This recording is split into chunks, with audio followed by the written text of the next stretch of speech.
So we finally got a chance to go to a concert and see the Ventures. And we managed to wangle our way backstage, had my album with me, and I managed to get this one signed by a couple of the guys from the Ventures. And again, another prized piece of my vinyl. And this one is a stereo album. One of the guys that was playing in my band back then, his father was what they called an audiophile, and he had actually great stereo equipment. I had in my living room in my parents' house, we had a Silver Tone, which is basically a Sears Roebuck, and it was a stereo, but I didn't have any clue what that meant until my friend's father started turning us onto stereo records, and we started to know that there was actual difference between binaural and stereo. But binaural albums were basically $1 cheaper, so we usually stuck to getting the binaural one if we could. So the Ventures, because so many kids were buying guitars and stuff, they put out a series of Play Guitar with the Ventures albums. And they got walked on run on this one, and you can actually learn how to play the song from this album. And it did have a little booklet inside, which I no longer have. If I could find one, I would get it. But I do have another album, and that one actually does have the booklet in it. This is also play electric bass guitar with the Ventures, which is very, very cool. And this one does have the booklet inside, and the pages show you where the notes are in the on the actual frets on the instrument, and teaches you a couple scales and stuff. Great thing, very, very low-key thing that you can learn. But we didn't have the internet back then, of course, and we didn't have YouTube and where you can go and seek that all kinds of stuff, learn how to play songs. When I was learning to play some of the songs with Get Petty, I would certainly go to YouTube and play along with it. I would see somebody playing any of the Petty songs on there, and I would play the bass along with it along with my computer, plug myself in there. Fantastic tool. We didn't have any of those things when I was, unfortunately, when I was a kid growing up. But so, as I said, the Beatles were releasing records in this country, or they weren't releasing, but the record companies were, and their first initial ones did not come out on Capitol Records. So these other little companies, this one's Totally, and this is Twist and Shout, which I think Capitol made a big mistake for not releasing that themselves. But anyway, this is a Totally version. This is my original Twist and Shout, and as a matter of fact, I get to sing. Our Get Petty band actually performs Twist and Shout, and I get to sing that one. That's one of the 3 songs that they allow me to sing lead on in the band, and I'm very happy to be doing that because it's a little bit of my tribute to not only the Beatles but to the Isley Brothers, who was the first version, because my sister had that original 45 by the Isleys. And so we were back and forth to England a few times. Oh, and the She Loves You by the Beatles, which was the song that I bought in England, and I showed you the English one. This is the American one. This was released on Swan Records, and because again, Capitol Records wouldn't release it, but this is my copy, and it has a picture sleeve for it, and there's all kinds of writing on it. But again, that doesn't really detract from the value of it for me. It's got a little number on it, 12.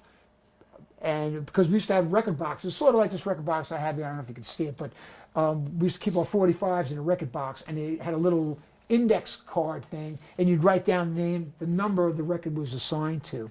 So that was that one, and so that's on Totally Records. This is another song by the Beatles. This is Ain't She Sweet, which is a really old music hall song that the Beatles had recorded. And that's on the Atco labels, because they were all these little bitty labels were releasing these Beatle things in an effort to make a killing, and they did. And here's another VJ record. This is Please Please Me. This is also not a Capitol record. And again, it's got a picture sleeve, which is really, really super great. I mean, I know a lot of people that just collect picture sleeves. There are a lot of people that collect different versions of the songs. In Canada, the records were released, and they were released on Capitol Records, but they're totally different than the American. And there's people that just collect the Capitol I do have several Canadian releases. It's a good part of my collection because I've spent years tracking these things down. Of course, price does come into play with those things, and or sometimes I trade them because I have several copies of each of these records in my collection. I do have several, even picture sleeves. Got lots of doubles, and I will go out and get them. So we went back to England in 1967, and the Beatles had done a TV special called Magical Mystery Tour.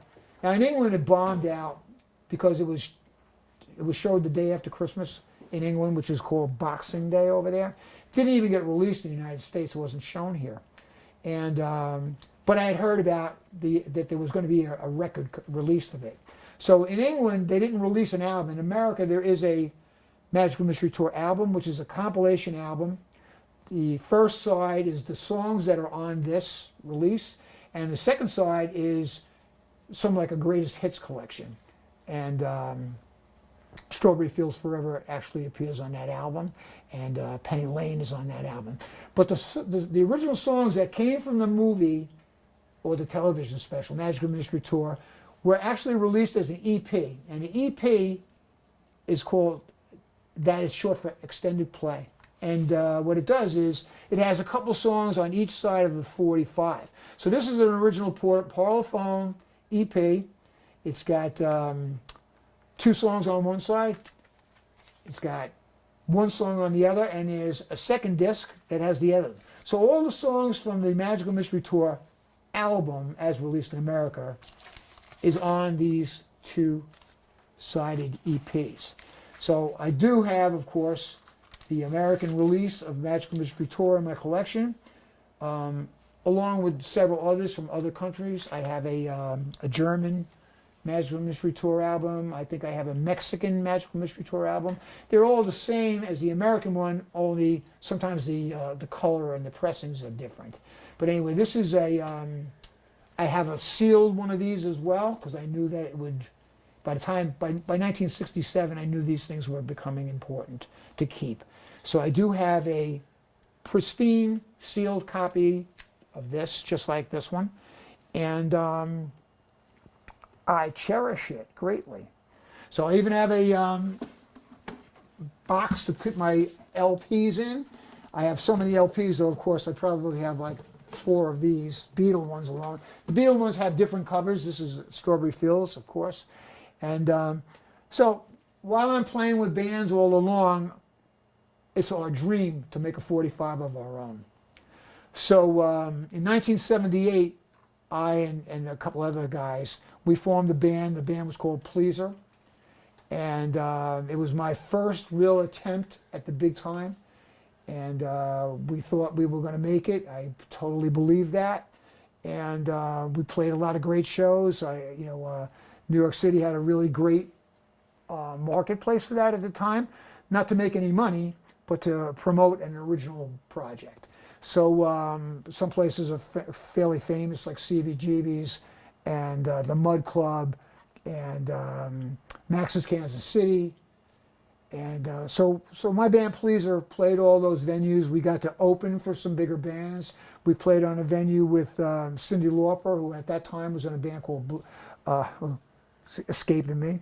But anyway, I saw that band, and I knew they weren't going to make it, but I certainly thought that Cyndi Lauper had what it took to be in good standing somewhere.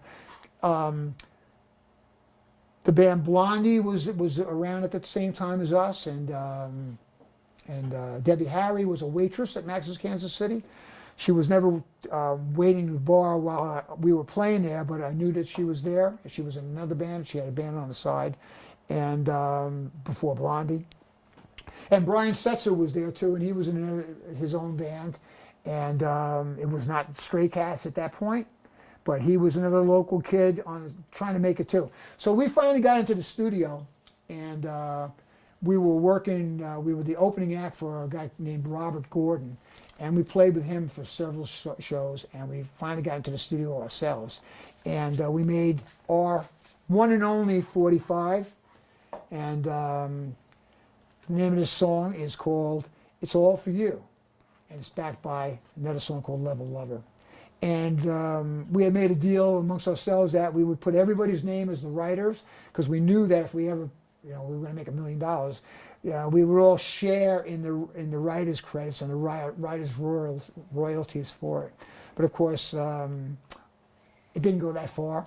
And although I have sold a lot of these records over the years, we used to take them to our shows and sell them, and we had a little merchandise. We had T-shirts and stuff like that as well too. Even back then, we knew enough to do that. And but now I have sold a bunch of these records because I have a gang of them. Not so much anymore, but I sold them on eBay.